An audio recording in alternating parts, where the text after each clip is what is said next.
And can you talk us through the process of receiving grapes into the cellar? Sure. So we harvest everything by hand and in small baskets to get the fruit undamaged to the cellar, and so also we can decide whatever we want to do. But the regular way here is that our press house is working on 3 floors, so everything is done by gravity.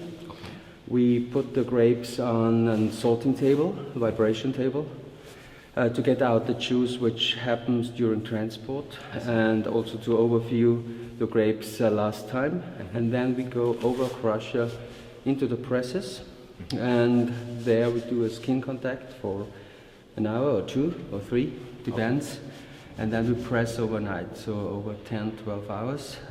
So we do that without getting too much sediments into the juice. I see. And you also don't destem, so you make pressing a little bit easier, and you're not afraid of the phenolics from the stems, I believe. No, that's northern part of wine world, and we have a very long hang time of the grapes, so we don't have green stems.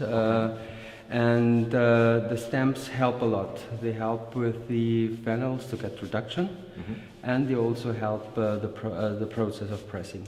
So Fred, we're down in the lower cellar and we're standing underneath the presses. So you said before that that the press juice comes down to the settling tanks? Yeah.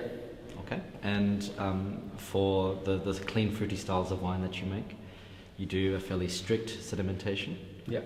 But for your estate fruit, maybe only a couple of hours, is that right? And then you rack off to barrels? That really depends on the quality of the fruit, the cleanness of the fruit. So do you have a little bit botrytis in or whatever?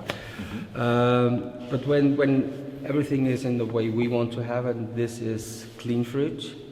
And when we have a structured wine, when we want to have a structured wine, we do not so much sedimentation. We want to get sediments into the fermentation tank, because I think you get a better natural fermentation, so spontaneous. Yeah. It helps because that's also food for the yeast, Yes. and it also gives the wine structure, so we need that. Okay. So perhaps just to summarize, for the clean fruity styles, which do have a longer settling time, you would add inoculated yeast. Yeah.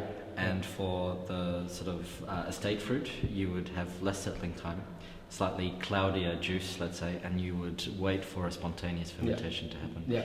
And in your opinion, what's the main advantage of using ambient yeast to ferment your wines?